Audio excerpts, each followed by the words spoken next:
Welcome everybody to a look at the first big release for 2024, and it is Inside the Mind of Coffin Joe. Yeah, this is our video box set. This is the biggest box set I've had from them, as it has 10 films in it, times two. Um, yeah, so 10 films, probably the biggest box set I've ever had, in fact, in terms of, sheer amount of films involved, especially when it comes to them all being on Blu-ray and whatnot. I think I've had box set of DVDs that have had more films in them, but not in terms of Blu-rays and certainly not in terms of a new release. Yeah, I've not seen any of these 10 films. There's also a documentary in here at 65 minutes long. Not seen that either. And yeah, it's a really nice looking box set in terms of the artwork. It's a really nice hard box on it as well. And yeah, most of the films share a disc with one another.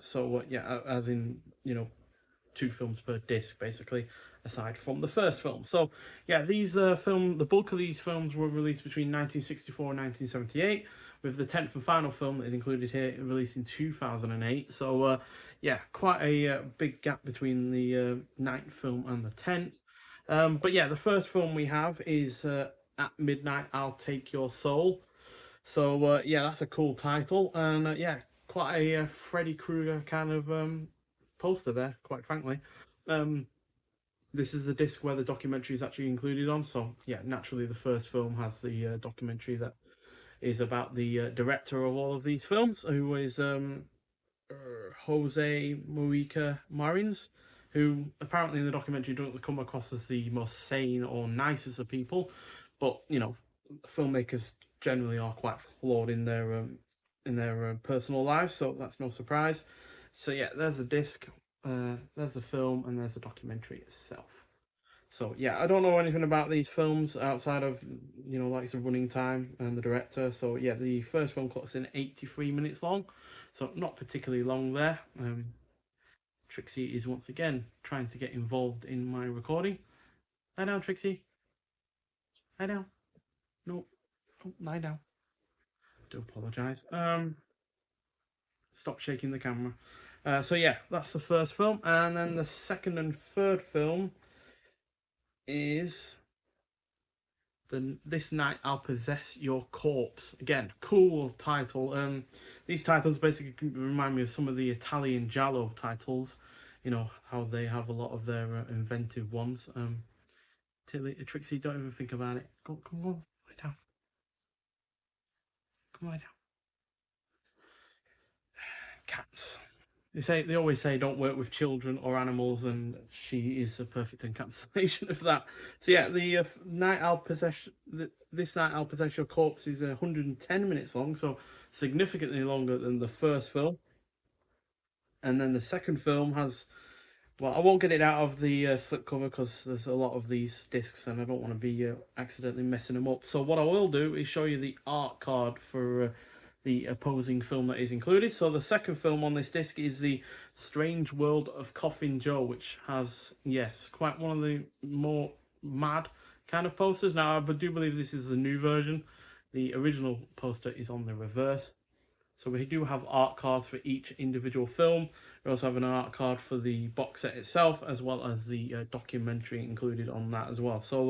Yeah, quite a bit of a mad kind of looking new piece of artwork there. Yeah, the third film clocks in 82 minutes long, so shorter than the first film and significantly shorter than the second. Yeah, but again, no idea what to expect from any of these. But yeah, uh, both of them have a brand new 4K restorations though. But I will again get into the extras and whatnot when reviewing each individual film, because yeah, I am really looking forward to reviewing them, and yeah, the extras are part of those reviews themselves. So yeah, and then number 4 we have The Awakening of the Beast, and also on this disc we have The End of Man, which is also called Finis Hominis. Not sure if that's Italian or Portuguese or Latin even or Portuguese, but yeah, this apparently is a bit more of a a hallucinogenic kind of film. There they are both on that disc. So yeah, the Awakening of the Beast clocks in at 93 minutes long, and The End of Man clocks in 80 minutes long, so that's even shorter than the what was it called? The Strange World of Coffin Joe. So by a few minutes there. So yeah, again, but these have both have had 4K restoration. So yeah, they've put a lot of effort into restoring these films, no doubt about that, which is always a positive sign. And then number 6 we have is When the Gods Fall Asleep, and then opposing that we have The Strange Hostel of Naked Pleasures. So yeah, this one looks a bit more, exploitation kind of heavy, sexploitation, I guess you could say, in terms of the use of nudity there. But still, I'm going to keep an open mind with these as much as possible because, like I said, I have no idea what I'm getting in for. I've not seen many Brazilian films before, and if I have, they are typically more modern ones and older ones like this. So, yeah, When the Gods Fall Asleep is even shorter than the shortest one that we've already looked at, and that is because it's 78 minutes long, and then the Strange Hostel of Naked Pleasures is 80 minutes long. So, yeah, both of those quite short. And then number 8, we have Hellish Flesh, and yeah, that's quite a cool title. But the second film, which is called Hallucinations of a Deranged Mind, has an even cooler title and an even cooler poster, as far as I'm concerned. That looks very Freddy Krueger to me, with the hand over the brain and whatnot. I'm not sure if Wes Craven was ever influenced by these films or came across them before making that film, but there are definitely some, aspects that are feeling a little bit similar on first viewing. Obviously, I've not seen the film, so I can't say whether or not that's the case in terms of how the films were executed, but in terms of the posters alone, that is the kind of feeling I'm getting across. So, Hellish Flesh clocks in at 83 minutes long, and Hallucinations of a Deranged Mind clocks in at 84 minutes long. Again, there's been a 4K restoration of both the films. So yeah, again, more effort put into those. And then 10th but not last, we have Embodiment of Evil. So this clocks in at 94 minutes long, and this is the one that came, 30 years after the last film that we just looked at. So yeah, in 2008. So yeah, not sure how that's going to come across because obviously 60s and 70s have a kind of, look and a vibe to them that you just find very hard to replicate in more modern films, especially when they know they're shot on, if they're shot on digital camera or not. So yeah, I'm not sure how that's going to come across, but yeah, this has had a high definition presentation, so it's had no 4K restoration or anything like that. So, which is a little bit of a shame, but yeah, again, there's loads of extras on this that we'll get into when we review the film itself. And yeah, like I said, each film comes with an art card, but the box set itself comes with an art card, which is nice, with all of the films listed on the back. And then the documentary itself has an art card with that on the back. Not sure what that's entirely referencing, but there we go. And on top of all of that, we get a little extra in terms of a little business card. Not sure if this pops up in one of the films or not, but that's pretty cute. And then we also get a double-sided poster, which is always nice to get from Arrow Video, quite frankly. They always do a good job in terms of that, and they have done here. So yeah, we get basically the two different sides of the box artwork itself. So that's the front of the box that we have, and then the reverse. Again, getting major Freddy Krueger vibes with that. But again, whether or not that's actually in the film or not, we'll have to see, because obviously this is all, a lot of it is new artwork with the original artwork on the backs of them. And then we also get a booklet called Coffin Joe Against the World, which again has fantastic artwork. I really do like that. Obviously, you can put it upside down if you want to look at the guy properly, but yeah, that's the way it's supposed to be, and that is a really, really cool bit of artwork there. And yeah, inside the book itself, we get cast and crew for each film. We get Zido Cascio, The Nightmare That Must Survive from 2008 by Tim Lucas.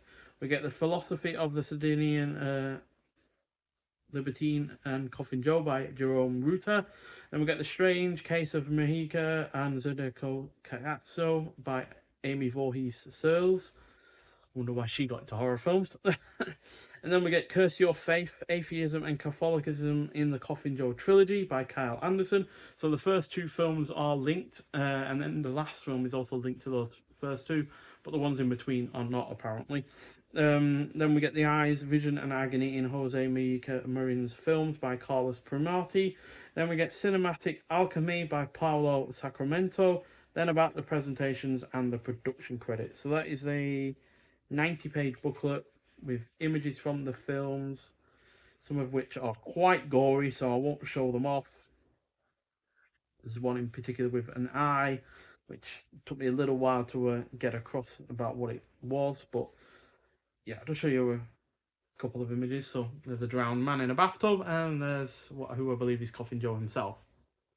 So yeah, like I said, know nothing about these films really, outside of the brief amount of read-ups that I've had.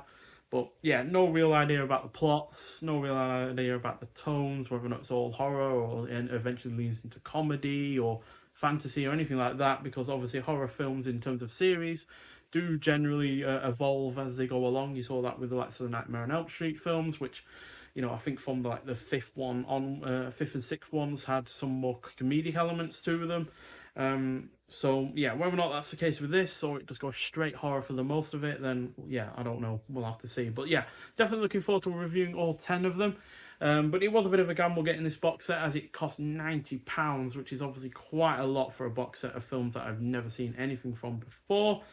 But if you divide, 90 by 10, then, it's only technically £9 a film. And then you also get some really nice art cards, the double-sided poster, the booklet, and the box itself is really rather nice as well. So overall, I think it's going to be value for money if the majority of the films are good. So hopefully at least 6 of these 10 will be well worth the watch. But yeah, obviously it is a gamble. But at the end of the day, it is only really money. And yeah, it's definitely going to be the most expensive film, physical release I'm going to buy this year. I'm certainly not going to buy anything more expensive than this. I say that, I'll probably jinx myself and going to find something even more expensive than this. But regardless, yeah, I'm hoping that they will be good. And yeah, I do have high hopes for at least the first two, because they do seem to have more of a classic vibe to them, whereas the 70s ones do look a little bit more exploitation heavy. But like I said, going to keep an open mind with these. Obviously, Brazilian films are not always going to have some of the cultural aspects to them that I'm familiar with. So yeah, keep an open mind and hoping that I'm going to enjoy them. But if you've seen any of these films, I'd like to hear your thoughts on them. And yeah, nonetheless, thank you for watching, and I'll see you in the next one. Bye.